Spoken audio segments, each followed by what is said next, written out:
মজবুত করে বাঁধে, তারপরে সে ভালো করে মজবুত করে বাইন্ধে দিয়ে এই লেপ দিয়ে চাপা দিয়ে হ্যাঁ ওদের কাছে অস্ত্র রয়েছে। অস্ত্র আমার বুকি ধরে রাখলো, রামদাম আমার এই জায়গাটা ধরে রাখলো, ধরে রেখে দিল। তা আমার তো ওদের যে দেখবো চেনবো এ চেনার মতো পরিবেশ নাই, কিন্তু আমি অস্ত্রটা দেখেছি। ওদের মুখোশটা খালি এই মোষটা বাঁধা, এই মোষটা বাঁধা, তাছাড়া মুখোশটা সব বাঁধা। হ্যাঁ চাইছে ওরা আসে চাইছে।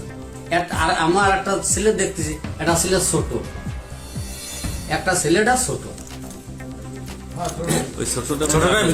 হ্যাঁ ছোটটা ঢুকেছে। ছোটটা একটা ছেলে ছোট, তাও ছেলেটা ভালোই দেখা যাচ্ছে। ছেলেটা ওই এইরকম এসে ওরা বাঁধছে, ওর পিছনে দাঁড়ায় হ্যাঁ ওর পিছনে দাঁড়াইছে, আবডালে দাঁড়ায়। আর এসব সমাধান ওই সব জায়গা আছে, এটা আপনার কাছে শুনে নিল নাকি? না আমার কাছে কোনো যদি শুনিনি। ওরা এই সব খেলা। আমি প্রত্যেকদিন 12টার সময় 12:30টার সময় পানি খাওয়ার জন্য মাঝে মাঝে উঠি। উঠলে তা দেখি যে ডাইনিং রুমে তা দুইজন, একজনের হাতে দা রয়েছে আর একজনের হাতে গিয়ার থাকলে তা আর দুইজন হলো বাবার ঘরের দরজা এরকম দেখা দিয়ে যাচ্ছে, মানে বেজানো হয়েছে তো দেখা দিয়ে যাচ্ছে। আর একজন তার পিছনে রয়েছে, তার পিছনে থাকলে আমি গাড়ি মেরে যাই কিরে আপনি, তা ওই টাকা চাই ওর ধর বান্ধে। তারপরে আমার মতন একটা সাইজের ছেলে কালো মতন করি, তারপর আমার ধরতে গেছে। আমার স্কুল ড্রেস ছিল, স্কুল ড্রেসে বাঁধতে গেছে, আমি স্কুল ড্রেস সরাই দিচ্ছি। বলছে আপনার বাঁধছেন আপনি কিটা, আপনি বেরোন।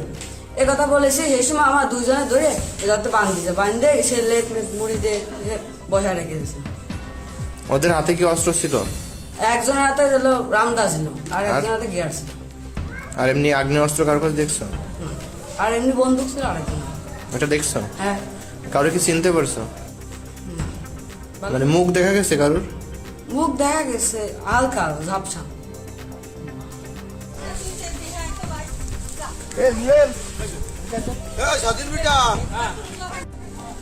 হঠাৎ কেন হলো এটা?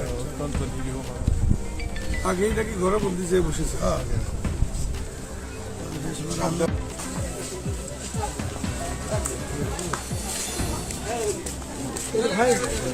এনবিপি প্রার্থী মাগুরা 1 আসনে আলাজ মনোয়ার হোসেন খান। অসুবিধা নেই, পরিচয় হলো সবার সাথে। একটা দুর্ঘটনা ঘটলো, এটা তো খারাপ। এটা দেখা যাক, আমরা আইনানুগ ব্যবস্থা যা আছে নেব। সামাজিকভাবেও আপনাদের আর একটু সচেতন হতে হবে। সন্ধ্যার সময় একটু ঘর ভালো করে চেক করা দরকার, কে কখন ঢুকে গেল। এটা একটা প্রয়োজন আছে।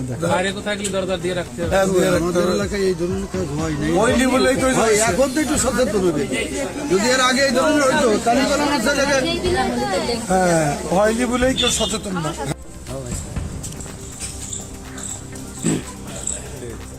অত্যন্ত মর্মান্তিক একটা ডাকাতি হয়েছে।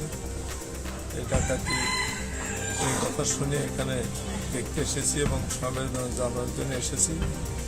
আসলে আইন শৃঙ্খলার কি চরম অবনতি। একটা নিরীহ একজন চাষি কৃষিকাজ করে জীবিকা নির্বাহ করে, বিয়ের জন্য সে প্রস্তুতি নিচ্ছিল। তার কিছু স্বর্ণ ছিল, কিছু নগদ টাকাও ছিল। সে সমস্ত টাকা স্বর্ণ এগুলো ডাকাতটা এসে তাকে চোখ বেঁধে হাত বেঁধে তাকে অস্ত্রের ভয় দেখিয়ে তার অর্থ এবং স্বর্ণ লুট করে নিয়ে যায়। আমরা অত্যন্ত মর্মাহত এবং আমরা অত্যন্ত ধিক্কার জানাই। দেশের মানুষের নিরাপত্তা আসলে নেই। আমরা চাই এর সুষ্ঠু তদন্ত হোক এবং যারা প্রকৃত দোষী তারা শাস্তির আওতায় আসুক এবং দেশে আইন শৃঙ্খলা উন্নতি হোক এ ব্যাপারে। এবং মানুষের জানমালের নিরাপত্তা, আসলে নিরাপত্তা নেই, যাতে নিরাপত্তা হয় সে ব্যাপারে আমি সরকারের কাছে জোর দাবি জানাচ্ছি। ধন্যবাদ।